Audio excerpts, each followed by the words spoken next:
Cheers, and welcome to our couch discussion on the Voluntary Virtues Network. I'm Steve, and I'm here today again with Christy, Mike, and Matt.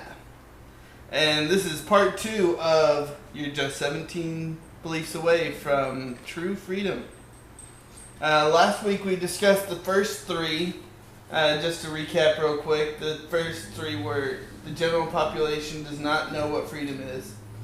The activities of the general population are not good indications of when and how you can be free and at what cost. And an overall decrease in freedom for the general population does not necessarily mean a decrease in freedom for you unless your actions are essentially the same as those of the general population. And today we left on, that's the one I can't remember, is where we left off on. Number 4, a rational person is only interested in freedom he can obtain in his own lifetime. Oh, yeah. He or she. Yes, he or she. Well, this is written in the 70s. Yeah, I don't know why they would have even said that. Why a rational person would. I think we're all going to disagree on this one, but Yeah. I'm not sure. Let's go ahead and start talking. Okay. Well, first of all, I want to take issue with the term rational person. Fair. Well, I could see how you, if you're going to make the statement, it should be, it is rational, it is only rational for someone to be interested in freedom he can obtain in his own lifetime. He or she can obtain it in his own lifetime. A rational person can, at times, be irrational. What's the definition of rational in this? Adheres to logic? Yeah, but why would it be logical to only want to have freedom in my lifetime? It's irrational to even think that in my book. Okay, so explain. Because most likely freedom will not, in the culture that we're looking for, will not happen in our lifetime. So, but unless we start now, it's never going to happen. We're never going to see this for our posterity. So, but I think I'm pretty rational to want to have to start it now. So that's why I think it's rational for me to believe that I'm not going to see it in my lifetime. I think it's a possibility that we won't see it in our lifetime, but I don't think it's impossible. I don't think it's impossible either, but I don't think it's irrational to believe that it's not going to, and that I'm still doing it for the future. I would say it's rational to work towards achieving freedom in our own lifetime. Oh, I wouldn't disagree. But to be concerned for freedom Be further only out than that, Right. is that rational? I would say yes. I'd say yes. Because you want, like you said, freedom for your posterity. Right. And there's no reason not to attempt to achieve that. I don't see where it's irrational to want to achieve that. And that. Well, I think this may be coming from an objectivist point of view. It seems very Randian. I was thinking that when I was reading the list originally. Recovering objectivist, by the way. So I can usually spot an objectivist when I read one. And I was sitting there thinking, like, this sounds like from an objectivist perspective. And if it is, then I can talk about flaws about objectivism all day. And what the definition of rational is by Ayn Rand is not necessarily an objective view of what rationale is, which is really kind of interesting. So, that's kind of... Then we have to define what's rational, and that is a whole podcast in itself. But, yeah. I agree. I think I agree with all of you. I think it's not irrational to work towards freedom that we may not see. And I think that's rational because humans have a natural desire to procreate. They have a natural desire to want the best for their posterity. And so it's not... So keeping those in mind, I don't think it's irrational to try and work towards freedom that would be for your posterity. And another issue is, while you're working toward the freedom, you don't know actually when it's going to be achieved. We have no idea. So why would you be putting a time limit on it? Exactly. Yeah. Just have fun while we're doing it. Well, Definitely key. well, I think I think this is very Randian kind of concept. I think what they're trying to say here is that it's only rational to seek freedom that you can actually enjoy for yourself, because regardless of when it actually comes, because when we set out to do something, that doesn't mean it's going to happen. Right. That's true. But it's rational to seek those things that will benefit us. Yeah. Well, we will if we have. I think. Yes. Well, I think that's the point of this. I can see that. I can see that stance, because we do things in our own self-interest. Yes. Right. And I'm doing it in my own self-interest because I want my grandchildren and their kids, and that's my own self-interest. Yeah. However Absolutely. it is. So yes, I can look at it. And obviously, you can never know the outcome for sure of something that you're going to venture upon and hope that it's going to work out. I mean, there's failures and successes all the time. You could put an incredible amount of effort into something and fail, and you can put very little effort into something and succeed. So to say that, like, oh well, you spend your whole life on something, you wasted your time, that was irrational. You don't know that because you don't know what's going to happen after you die. That's right. Right. Yeah. But what I think this is saying is that it's rational to seek those things that you reasonably think can be accomplished in your lifetime. That can be tangible in a sort or something. Right. Yeah. That doesn't mean, because nobody knows the future and nobody's perfect, you can't guarantee that you're going to have freedom. But what this is saying is that it's only rational to seek those freedoms that you can reasonably attain in your lifetime. And I don't think that's true, because I think it's rational to seek the betterment of your posterity. Yeah, same here. I think, And in Randian, I think it's in my own self-interest to do that. I could argue that it's in my own self-interest. oh, absolutely. Yeah. Because you get the psychological and emotional benefit from achieving or working towards bettering the lives of your children. Right. Yeah. And they'll always think about me for years to come. Yeah, and you want your posterity to live better than you did. Exactly. So Yeah. Is this the time I realized that we've done every single podcast so far in a different location? I assumed we were doing that to avoid. I'm assuming we did that to avoid drones. I don't know if that was really planned that way, but we so far we have not been droned, and I have not heard a helicopter, so we're all good. Tonight. All right. Staying one step ahead. That's Exactly. Every week, different location. Sorry, guys. You won't know where we are. You'll never find us. You'll never find us.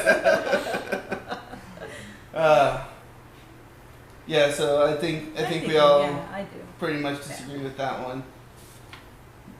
I do think, just to reiterate though, I do think it's rational to seek out the freedom that we can have in our lifetime. Yeah.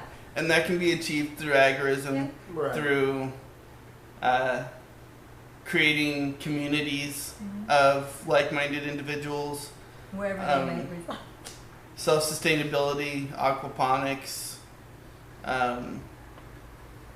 All raising your own goals. food. Yeah. Yeah, absolutely. But obviously, it has to be something that you're seeking. We're not going to force it on somebody. We don't Everybody's want going to to have a different have to idea force of it what on it anybody. is. Yeah. Yeah, there's no such thing as utopia. That's a refrain I've used quite often when I'm trying to explain, a voluntary society or anarchism to somebody. You're like, well, what about this? What about this? And, there's no such thing as utopia. The world we live in right now is not perfect. The future world of voluntary society will also not be perfect. Well, that's exactly it. If you think, if you get to take the what is it? The blue pill is the red good pill. one. No, I always get them mixed up. Is it Well, the red the- one or the blue one? that you're The supposed to red take? pill is the good pill. The red pill is the one that opens up your mind. The blue pill is the one that you're like, oh, Does the okay, same- Matrix do is the great, same. chicken is wonderful. Okay, Yeah. so it's the red one that you want to take. Mhm. Okay, so you take the red pill, so to speak, and you realize that the state does not exist. All we have are criminal entities, and it's not unreasonable to assume that in some form or fashion we're always going to deal with criminals. Oh, we will. Um, Yeah. So even if we did away from the state, you're still not going to have the perfect utopian anarchist society. But you can be freer now, and you can be free, and your children can be freer in the Well, future. I think it's. That's why we're not focused on taking down the government, so to speak. And we're back.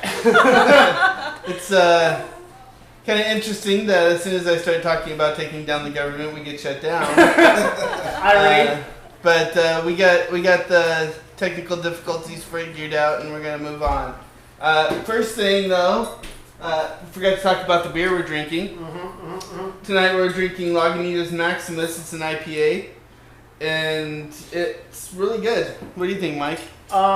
It's one of my favorites for sure. Top 10. 8.2%, 72 IBU. Sounds like some good numbers to me, man. Yeah. Very citrusy. Alright, so where we So- left off. So anyway, I think we covered number 4 pretty well. Number 5, a rational person does not count upon gaining freedom at some vague time in the future by means of sweeping social changes or other means which are beyond his control. Little, kind of similar to number 4. Right. What do you think, Christy? Yeah. I know mean, you've but- run for office before. Well, yeah, and I don't, and that's why I'm not in politics anymore, because I don't think that's where change is going to happen. I believe change is going to happen in our culture, and it might be sweeping change only because of the way humans interact with each other. That when you have a lot of people who function in a certain way, and that becomes the norm, it can be looked at as a sweeping change, but it's not something that it's going to be where the people on high tell you have to do it. I think it's going to be a cultural change, and that's actually what's going to have to help sustain it generation after generation. Well, I think that's what they mean by sweeping social changes. I don't think they mean necessarily political, although political can be tied up in that. But a cultural change, I think, is just the same kind of idea that they're So talking read the about question here. again. Yeah, I'd like to hear one. Yeah. Okay. A rational person does not count upon gaining freedom at some vague time in the future. Okay, so that's it. Count on some vague. No, you're right. Somebody who believes in freedom and really wants to see it happen in their lifetime or their children's lifetime, or not even just wants to happen sometime in the future. It's not going to count on something nebulous happening. They're going to actually go out and be freedom and do the things that they need to have freedom happen. Yeah. Absolutely. Yeah. I think the point here is, I think the key word here is some vague time in the future. And counting on it. I think what it's really saying is that we need to have concrete goals and a concrete time period, a concrete Framing and achieving those goals. concrete steps. Yeah. Yes. I For achieving those goals. I think that's what I got from that question was that, at least my perspective on it is that you have to work for it. You can't just say, society will at one point all agree with me and I won't have to do anything. You kind of have to get out there in some form or another. I mean, and there are ranges of activism from like posting stuff on Facebook to going to protests to, arranging protests and all this sort of stuff, or, doing some like heavy duty agorism and all that. Like that is methods, but to cross your fingers and hope that the rest of society will do it for you is naive at best. Yeah. Well, I don't think it's even necessarily that you're seeking for society to change sometime in the future. Even doing those things that you hope will lead to social change. Government protests, Mm-hmm. and marches on DC and stuff Right. like that. Those are all activism that is looking for some kind of a social change. Yeah. And I think I agree with this one. I don't think that does anything really. I think you might disagree with me, Mike. A little bit, yeah. But I remember when I was a baby anarchist. Fair. Continuing with that term, I like it. Okay. I remember we started out at Monday Mises Yeah.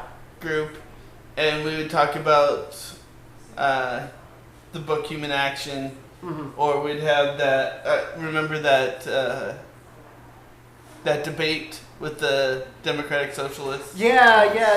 stuff like that. But there By was the nothing. way, if you Google, if you go into YouTube and you put in anarchism, I believe it still comes up as like one of the top 10 things. Yeah? Is that talk? Strangely enough, yeah. On YouTube though, yeah. That was an interesting debate, but I remember feeling like I should be doing something. Yeah, So- that is doing something. I totally disagree. I think the conversations you have actually create our world. Well, I'm not saying it wasn't doing something, but Okay. me as a baby anarchist thought that I needed to be out protesting the government and getting arrested, and Okay. I should have been doing something more than just talking Do you about still, it. You still think that would Yeah, have been a that's- good yeah. idea? No. Okay. I will agree with you that getting arrested does not help your situation. Not at all. Protesting, though, what I have noticed, I'm not going to say it is the most sweeping thing that causes change. It's not like, okay, you go to a protest, and even like a really big organized thing, like say, like the 99% protest, or some of the Tea Party protests that got really big. Even the really big ones do affect even a small change. It creates a discussion of like, at least the more people you have, the less the mainstream media can ignore it. And so at one point or another, that happened with the whole with the Occupy Wall Street protest. Also, though, the bigger you are, the more likely you are to be Oh yeah, this co-opted. Oh yeah, that's very Yeah, true. that's true, The but- Tea Party is a prime example. That started out as a libertarian movement, and now you have to be a Yeah, Republican. but I think that's kind of irrelevant to the conversation because the movement, the Tea Party and the Occupy, both were great, and they may have taken on different forms, but they got people talking about it, and that is a good thing.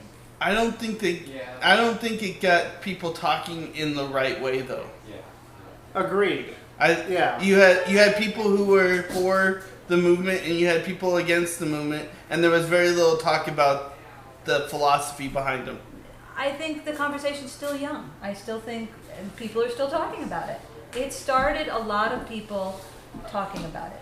I'm just going to disagree. I think those things, regardless of whether they were pure or not, or 100% of what they could have been, they did actually get a lot of people who would not have normally talked about it, talking about it. The one thing I will say about movements like that, and I'm going to throw the Ron Paul revolution in on top of that, Fair enough. is that a small group of people will start thinking about the philosophy and will start asking the right questions. And it doesn't take a majority for things to flip, for culture to flip. It just takes that really strong minority to actually permeate into the culture and have it become normal. Again, I'm going to go back to this point about counting on some freedom in some vague time in the future. I think we need to be focusing on things that we can do now things that will affect now, and also bringing people and talking about the philosophy behind the ideas, rather than holding up bumper sticker signs and I'm not and that things okay. like that. I think what you're saying is true, and I don't think that holding up bumper signs and protest signs are bad either. I just, they're both. I'm not saying it's bad. I'm just saying that I think it's more rational to seek out more concrete goals.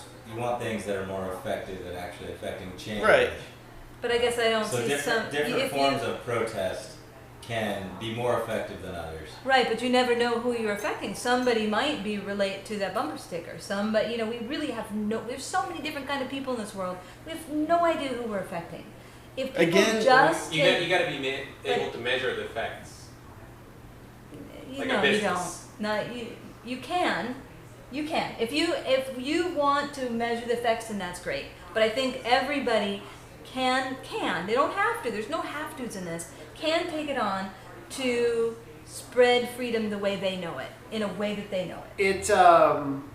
It one thing. But again, I'm sorry to interrupt you, but go ahead. again, these are beliefs that will bring you to freedom. And that is something that I'm going to have to side with you on, is that it is completely impossible to quantitatively measure the effect of a protest.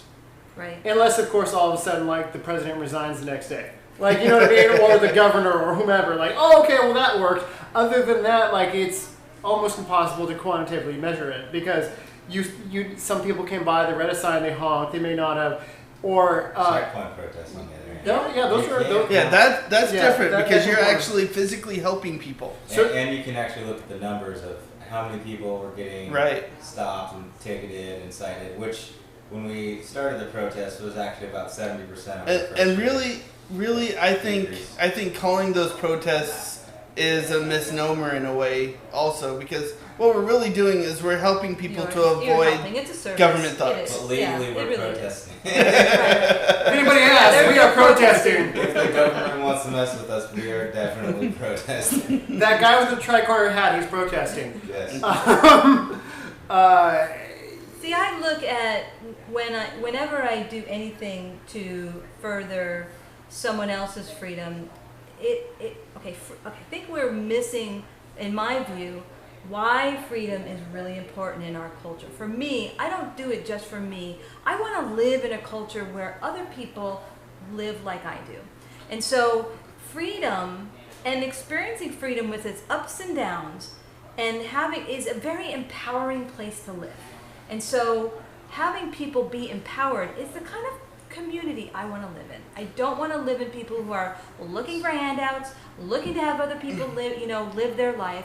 So for me, yes, it's selfish for me to want to have other people want freedom. And Absolutely, but experience that doesn't mean that we try for some vague kind of social change. So That's We not- talk to individuals. We build our community. I think the main point. I mean, look at our group here. We have probably 20 or so people that show up on a Rotating monthly, basis. yeah. And the group itself has about 150 people in the larger in the larger sense, and I think you could even go as high as 300 or so actual anarchists in our area. Yeah. Oh, there's probably more than that. They're just people That who, we know. Yeah, exactly. Yeah. There are some of them who will never leave their apartments. Well, Yeah. really, it's who we know that matters anyway. Fair enough. So- Well, who we affect. I not think who the we important know. thing though is that if you can do for yourself to make yourself free, and you can show that is working for you, that inspires others. Yeah, that's Right. You know, I come from a Christian background. And as a in the evangelical mindset, your plan was always to was always to completely lost my point. Evangelical mindset. Your plan was to... Never mind. Okay, all right. We'll move on. Okay. I lost it. Shall we move on? 'Cause I think we might have time for another one depending on the topic. Okay. We had 11 into it, didn't we? Beer has been consumed. Let's, The next one. We've got about 5 minutes left, I believe. The next one. Okay. Freedom is not a monolithic, indivisible entity. It is not a word. You are free. Invisible or indivisible? Indivisible. Okay, all right. It is not a word. You are free when you can do what you want without coercive interference. Absolutely. I can't agree. I can't disagree with that at all. Like, if I can do what I want to do, and as long as I'm not harming anybody else, again, non-aggression principle, I'm not harming anybody else, and I can do what I want to do, then I am free. See, That does not mean that the rest of society is free, and that is the that is a very interesting aspect to being a voluntarist or an anarchist. You could go in and out of the shadows, for lack of a better word, and be free and live your life, but then still be in a really, really horrible place, country, if we want to call it, geographical location in the world, and have to worry about thugs with badges and stuff, and not have the rest of society be free. So I can't disagree with that at all. It's accurate. That doesn't mean that the rest of society isn't in a horrible spot. Yeah. Here's my take on this. Okay. Yes. First of all, focusing on the last part, you're free when you can do what you want without coercive interference. My father growing up would tell me that if a cop wanted to search my room, he would let him do it. All right. He, free of coercion, would allow jackbooted thugs into our house to search anything they wanted because he felt like if I don't have anything to hide, then there's not. What's the problem? Right. He was using it. It's the statist mindset, the slave speak, so to speak, of Accurate. I'm free Well, because the things that I want to do are not illegal. Right. Well, and here that actually brings up something that I've been wanting to bring along with freedom. Freedom actually is freedom and doing the things that may harm somebody. That is freedom. Now, we culturally won't like killing, murder, having your dad, narc on you. Those things are things we don't find acceptable. But freedom really is bad shit too. Unencumbered bad shit. So we have to look at, is it right to kill? Is it, is it okay But in a free society? Do we want to live that way? I think the thing with that would be that if you expect a the freedom, which is the freedom from Unencumbered, coercion, exactly. then you're expecting others to not coerce you. So, when you're actually committing aggression against somebody else, then that is where it becomes a problem because then you are now. Well, they're harming in somebody. freedom though. They're in freedom. But that person is free. But Right. but you should allow the same freedom to others. Yeah, but that's not what freedom is. Freedom is unencumbered to yourself. But I think when you're talking. I know in the way we want to live, it's not like that. In the way we want to live, we don't want to live with, all those things. But that's a different, that's where people go when they hear freedom. They go, oh, well, there's all this other stuff. And it's true. I think there is a sense of that. What we have to do is explain that freedom is all of that, but we want to live in a culture that denounces murder, denounces, I don't think so. If you're violating the NAP, then you're violating somebody else's freedom. So I think freedom. But freedom in itself is. So if you were the only person on that planet, then Right. you would be completely free. You can't really argue with that. But I think we are going to. But you can't violate somebody else's freedom I think we're if. going to need to wrap this up because we've only Well, got about. that's a 20 fact of minutes. reality that if there's more than just you can't just kill other people because they will interfere with that. So I think Yes. we're going to need to discuss this topic next Right. week. Okay, we'll continue this discussion next week. I prefer peaceful freedom, violent freedom to a peaceful slavery, to paraphrase Thomas Jefferson. Yeah. And unfortunately, we didn't get to robot sex again no this robot week. sex. Yeah, we never get to robot sex every single time. We will eventually finish this episode. Cheers. One day. One day. Or this list. Yes. Everybody, Look at the list. have a good day. Look-